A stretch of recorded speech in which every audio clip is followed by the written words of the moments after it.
Please subscribe the net TV. క్షణం క్షణం మీ ముందు సమాచారం.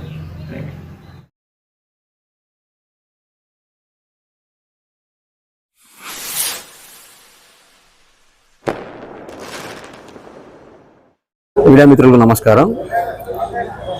నా పేరు B Sandeep Kumar, Andhra Pradesh mid level health providers community health officers association secretary. ఈ రోజున గౌరవనీయులైనటువంటి ఎంపీ అనకాపల్లి సీఎం రమేష్ నాయుడు సార్ని మర్యాదపూర్వకంగా కలవడానికి సిహెచ్ఓస్ అందరం మేము అసోసియేషన్ తరఫున ఈరోజు రావడం జరిగింది. ఇందులో భాగంగా ఈ రోజున మేము సార్కు మన ముఖ్య ఆబ్జెక్టివ్స్ అయినటువంటి మన ఇందులో సార్కు రెగ్యులర్ గురించి ఏమని చెప్పడం జరిగిందంటే, 2018లో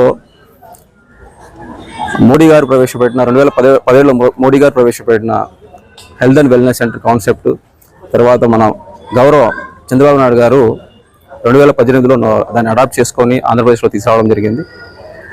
అది విలేజ్ హెల్త్ క్లినిక్గా మారి ఈ రోజున 10,000 విలేజ్ హెల్త్ క్లినిక్స్ మనకు ఉండడం జరుగుతూ ఉంది.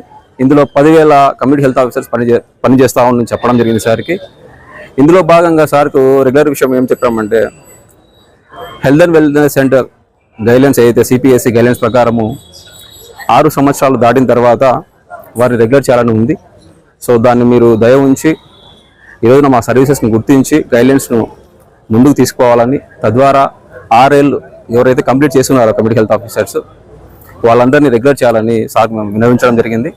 అలాగే గత పిఆర్సీలో మనకు జరిగిన అన్యాయం అంటే, అందరికీ ఎన్హెచ్ఎం వింగ్లో ఉన్నటువంటి 189 క్యాడర్లలో మనకు మినహాయించి మిగతా అందరికీ 23% ఇవ్వడం జరిగింది. సో మనకు చాలా రకాల కారణాలు చెప్పడం జరిగింది దానికి. సో దాన్ని కూడా మనం సార్కి విన్నవించి మాకు మళ్ళీ ఆ పిఆర్సీ సంబంధించి 23% 10,000 సిహెచ్ఓస్కు ఇప్పించవలసిందిగా సార్ను కోరడం జరిగింది.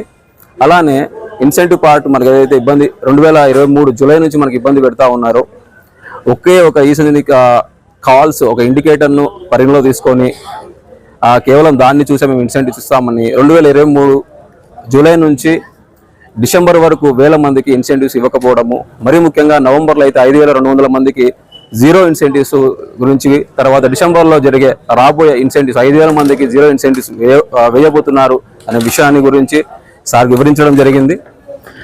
సారు ఈ యొక్క మెయిన్ ఇష్యూస్ అన్ని రెగ్యులర్ విషయం కానీ, 23% హైక్ విషయం కానీ, ఇన్సెంటివ్ విషయం కానీ మన గౌరవ హెల్త్ మినిస్టర్ సత్యకుమార్ యాదవ్ సార్తో మాట్లాడి మీకు న్యాయం జరిగేలా చూస్తామని సార్ చెప్పడం జరిగింది. అలాగే మనకున్న ఇతర సమస్యలను కూడా మేము వివరించడం జరిగింది. అది జాబ్ షార్ట్ కావచ్చు, మన జాబ్కు సంబంధం లేకోకుండా మనతో సర్వేలు చేయించడము, ఈరోజు హెల్త్ వెల్నెస్ సెంటర్ క్లినిక్స్లో మనము మినిమం 6 గంటలు ఉండాలంటే 6 గంటలు కూడా ఉండించకుండా మనల్ని ప్రతిరోజు ఇక్కడ సర్వీస్ అని తిప్పడము, ఇలాంటి చాలా విషయాలు మన జాబ్ షార్ట్కు జరుగుతున్నటువంటి అన్యాయాన్ని సార్కు సవివరంగా వివరించడం జరిగింది. సార్ ఈ విషయాలను కూడా సత్యకుమార్ యాదవ్ వరకు తీసుకుపోయి సమస్యను పరిష్కరిస్తామని చెప్పడం జరిగింది. సార్ పిఏ నెంబర్ కూడా మనకి ఇవ్వడం జరిగింది, కాంటాక్ట్లో ఉండమని చెప్పారు మనకి. తర్వాత కూడా మేము అసోసియేషన్ ఏపీఎంసీ తర్వాత కూడా సార్తో కాంటాక్ట్లో ఉండి ఈ యొక్క సమస్యలను పరిష్కరించే దిశగా కృషి చేస్తామని తెలియపరుస్తా ఉన్నాము.